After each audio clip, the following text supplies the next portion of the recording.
My name is Elena Marsh, and I'm 35 years old. It was Christmas Eve, and my sister had just leaned across the ham and said, 35 and still single? Christmas must get pretty lonely, loud enough for the whole table to hear. Everyone laughed. My father laughed hardest. My mother, mid-toast with her wine still raised, smiled softly and said, "Oh, she's just joking." I set my drink down. I didn't say anything yet, but here's what none of them knew. I hadn't flown home to Ohio to be laughed at over dinner. I'd flown home because a week earlier, a document had crossed my desk with my own name signed at the bottom, in handwriting that wasn't mine. Before we get into it, drop a comment telling me where you're watching from, and subscribe if you're here for the quiet women who finally stop apologizing. I'm an acoustician. I design rooms that hold sound the way a good cup holds coffee. No spill, no echo. Recording studios, lecture halls, a children's hospital where the machines beep softer now because I taught the walls to absorb the harshness. I built my practice from nothing, and today people fly me across the country for it. My family knows none of that in any way that counts. To them I'm the daughter who left,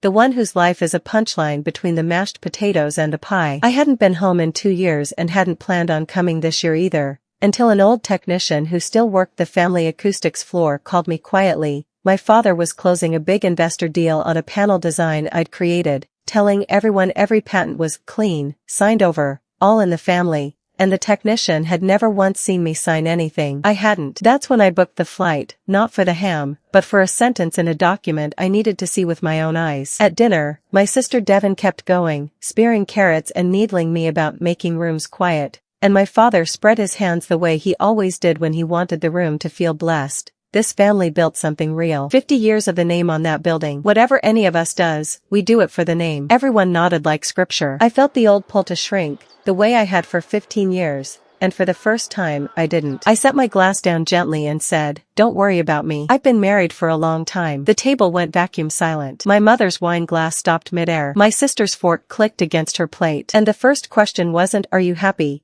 It was, "How could you keep this from us?" As if the keeping were the crime. I gave them almost nothing. His name, that he was away on business, that it was real. To understand why I'd hidden it, and why I'd really come home, you have to go back 11 years, to when I was 24 and the family firm, which made ordinary sound panels nobody was buying anymore, was 3 months from closing for good. I spent a winter in the back workshop designing something new, a layered baffle core that shaped a room's sound instead of just killing it. I built the first one myself and signed the inside of the frame where no one would ever look, the way a luthier signs the belly of a violin. That panel saved the company. And slowly, the story got retold without me in it. It became the family panel. It became Dad's design. I let it, telling myself credit didn't matter, that giving it to them was a kind of love. Now that same design, my design, was the centerpiece of a deal worth more money than my father had ever seen, and somewhere in a folder, my name was pretending to have agreed to sign it all away. The next morning I drove out to the firm under the excuse of seeing the holiday decorations, and found my father walking well-dressed investors past a display wall, saying, "Everything you see, we own outright. Every patent, every design, all assigned to the company, clean as a whistle." I asked, casually, to see the IP paperwork, and my sister intercepted me instantly. "You don't really work here, Elena. It's kind of not your business." My mother breezed past with a cookie tray and murmured, "Oh, she's just joking," turning the knife into a joke and the joke into my fault.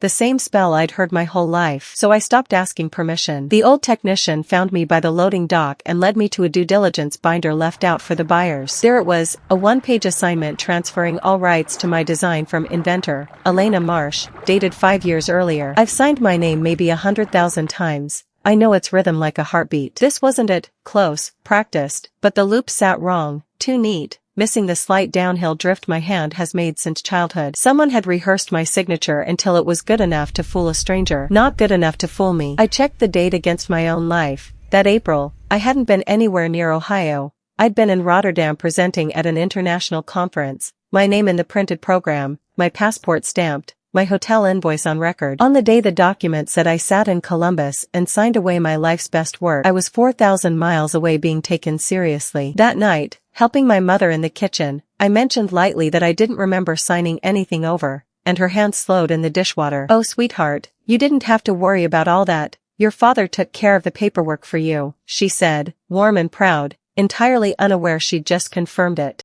I found my father in his study and told him directly what I'd found. He didn't flinch. "So you found it," he said, almost proud, as if I'd solved a puzzle. "You made that panel under this roof." "That's not stealing. That's a father cleaning up after his kid." When I said forging a signature was a crime, he told me his own father had done the same thing to him once, and that this was simply how a family survives. The name feeds you, and you feed the name. Then he warned me, pulling my name off the deal now, days before closing, with the whole floor's jobs and my mother's retirement riding on it, would make me, not him, the one who destroyed the family. That night I sat in a rental car with my husband's name on my phone screen, fully aware of what one call could do. Adrian is a partner at an investment fund, and a quiet word from him could have killed the deal outright or swept in and rescued it, buying my family's gratitude forever. I sat with my thumb over his name for a long time, and then I put the phone down, because using him to erase this either way would have made me exactly what my father was, someone who solves a problem of truth by burying it under power. Instead, I called an intellectual property attorney the next morning, laid out the forged signature and the Rotterdam alibi,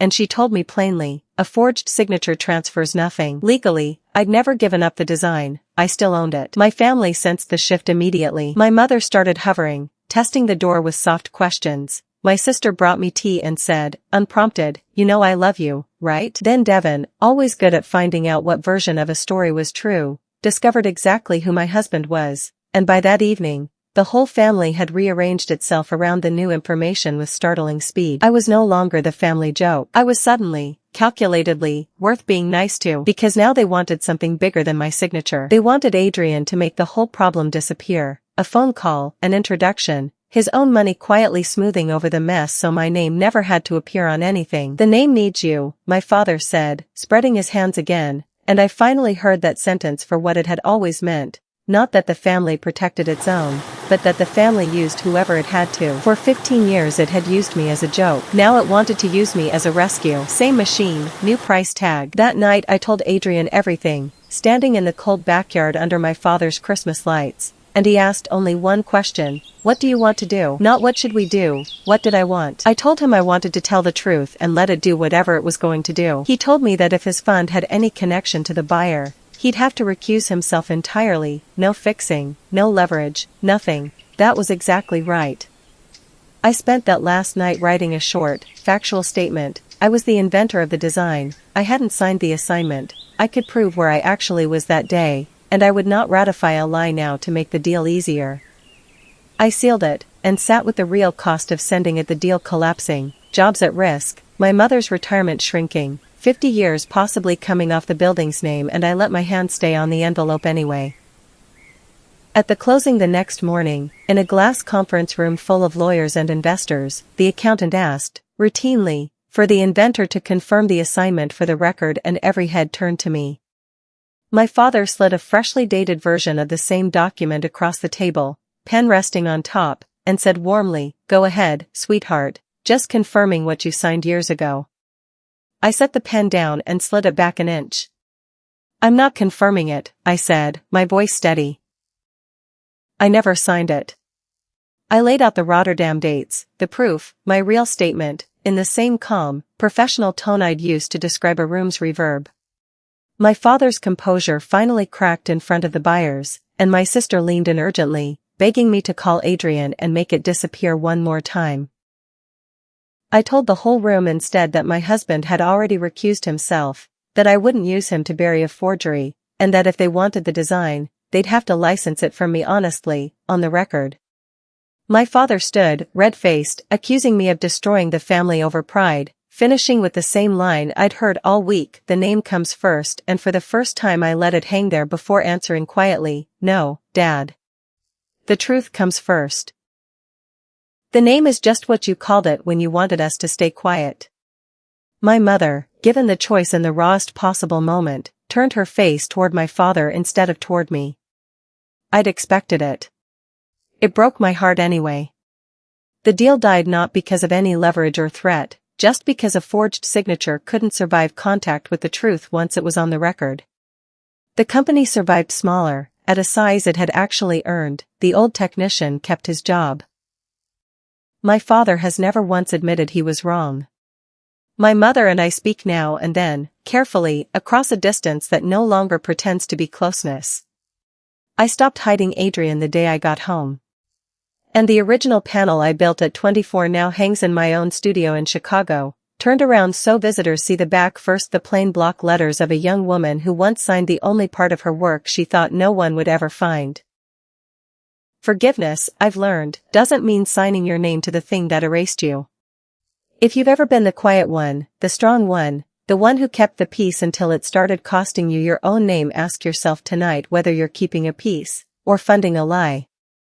Drop a comment, hit subscribe.